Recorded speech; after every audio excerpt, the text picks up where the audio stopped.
नमस्कार, स्वत्व समाचार में आप सबका स्वागत है। मैं हूं प्रशांत रंजन। आज हमारे साथ स्वत्व स्टूडियो में संपादक कृष्णकांत ओझा हैं।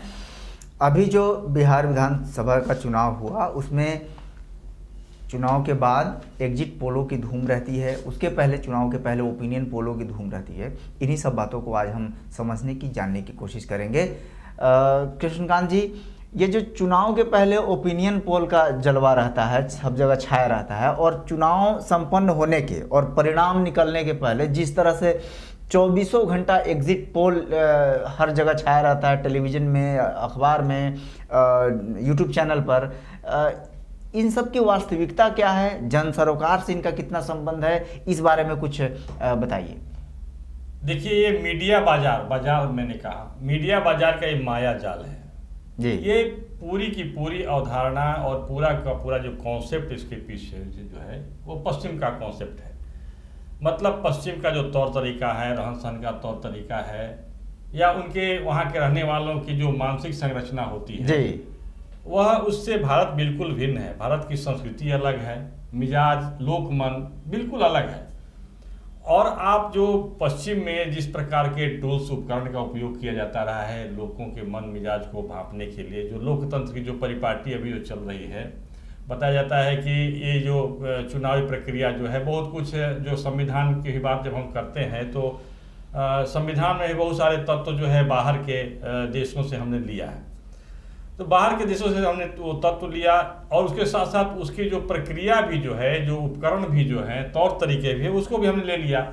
अब आप इसके जो लोकतंत्र की जो संरचना जिस प्रकार की हुई है, जो चुनावी लोकतंत्र जो है, उसमें हमने वह भी ले लिया जो पश्चिम के लोगों के मन मिजाज को जांचने परखने का जो तौर तरीका है, या उसके आधार पर जो व्यवसाय की बात जो कर सकते हैं।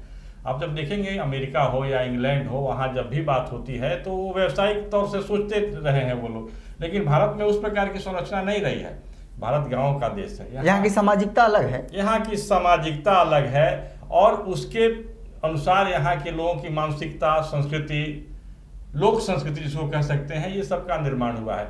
तो आपने वही तौर तरीके से यहाँ के लोगों के अंदर में क्या चल रहा है, किस प्रकार की बातें हो रही है, बिल्कुल उस हठात यहाँ के जो मूल जो हकीकत जिसको कहते हैं, ग्रास रूट लेवल पर जो ज़मीनी हकीकत है, उसको दरकिनार करके जब आप मापने का प्रयास करते हैं तो आप सफल कभी नहीं होंगे। और इसीलिए देखिए कि किस तरह से अब यहाँ जो देखिए भारत के अंदर में बात होती है कि बंद है तो लाख है, खुल गया तो खाक है, इस प्रकार की सोच अभी भी है गाँव में।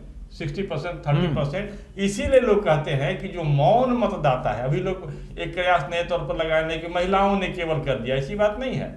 जो मौन मतदाता थे, जो इस चुनाव में साइलेंट वोटर्स चुनाव में क्या सोच रहे थे, उसके बारे में आकलन करने की पद्धति अलग होनी चाहिए थी।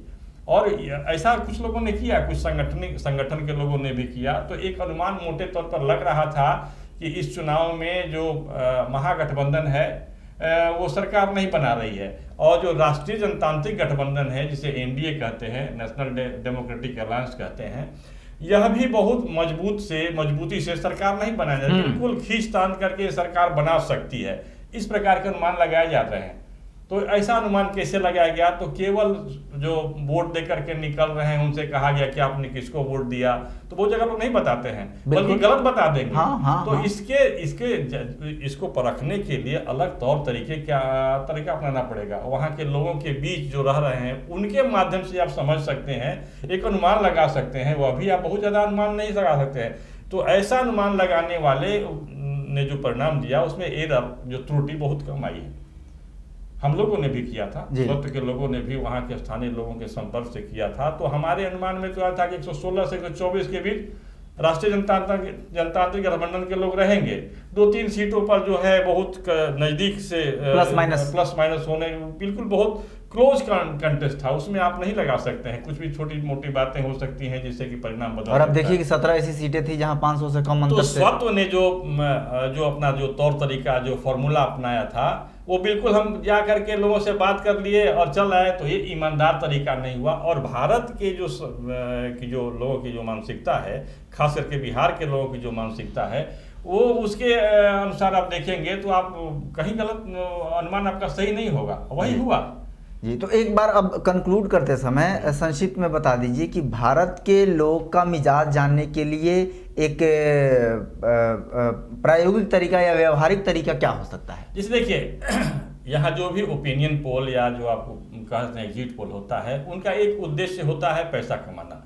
और जो लोकतंत्र की अभी जो परंपरा चल पड़ी है, जो राजनीति की तौर तरीका चल पड़ा है, उसमें किसी की छवि को बिगाड़ना या किसी की छवि को चमकाना।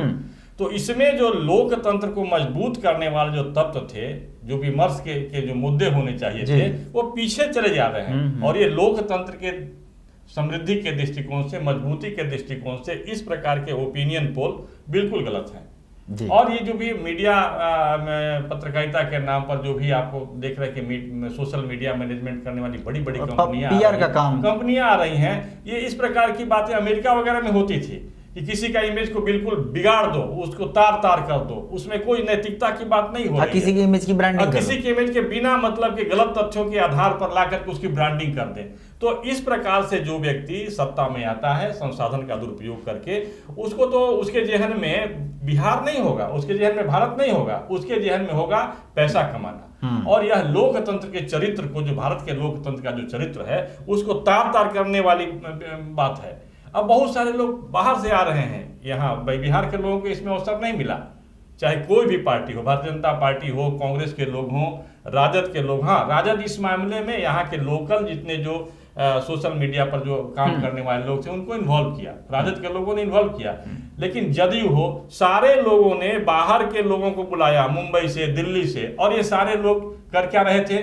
तो वही उनके पास एक फॉर्मेट है, उनके पास जो पुराने तस्वीर हैं उनके आधार पर नरेशन सेट करने की बात, एजेंडा सेट करने की बात कर रहे थे। तो ऐसे लोग तो हंसी के पात्र बनते रहे, चाहे वो भारतीय जनता पार्टी के लिए काम करें या जदयू के लिए काम करें, कांग्रेस के लिए काम करें। कांग्रेस के समय से कांग्रेस ने ये शुरू किया था जी। जो आप देखेंगे बहुत पहले जब कांग्रेस का समय था 84 के बाद से, तो वहाँ विदेश से आने वाले लोग इनको सुझाव देते रहे कि इस प्रकार का मीडिया मैनेजमेंट आपको करना चाहिए। और कांग्रेस ने ही शुरू किया था, धीरे धीरे कांग्रेस के होते हुए और अन्य दल के लोगों ने भी शुरू कर दिया। तो इससे लोकतंत्र को भारी क्षति होने वाला है। तो और ये सावधान होना चाहिए, जैसे जो गतिविधि करने वाले लोग हैं, जो बाहर से आते हैं, कहते हैं कि हम आपकी छवि को चमका देंगे, आपको नेता बना देंगे, आपको चुनाव में जितवा देंगे, आपकी पार्टी को मजबूत कर देंगे। तो ये सारे जो है वो पानी के बुलबुले की तरह हैं, और ऐसे लोग जो हैं सामाजिक ताने बाने को भी खतरा पहुंचाते हैं। और लोकतंत्र में जो निर्णय लेने की जो प्रक्रिया होती है, सामूहिक निर्णय लेने की प्रक्रिया होती है, जो प्राकृतिक जो नैसर्गिक प्रक्रिया है, उसको ये तहस नहस करने पर तुले होते हैं। तो ऐसे लोगों का विरोध होना चाहिए। बिल्कुल, हमने समझने की कोशिश की कि ये जो ओपिनियन पोल और एग्जिट पोल जो सामने से दिखते हैं, उसके पीछे किस प्रकार से बाकायदा चुनाव का प्रबंधन हो रहा है, कॉरपोरेट कंपनियां इसमें निवेश कर रही हैं, करोड़ों अरबों रुपए लग रहे हैं, और पत्रकारिता के नाम पर पब्लिक रिलेशन और जनसंपर्क हो रहा है, इमेज ब्रांडिंग हो रहा है, इमेज डाइल्यूशन हो रहा है, डी कैरेक्टराइजेशन होता है, नेताओं का कैरेक्टर असैसिनेशन किया जाता है। ये सारी चीज़ें को समझने की कोशिश की किस प्रकार से व्यापक लोकतंत्र के संरचना को ये क्षति पहुंचा रही है। स्वतः समाचार पर और भी राजनीतिक विश्लेषण और खबरों से तमाम अपडेट जानने के लिए आप जुड़े रहिए। धन्यवाद।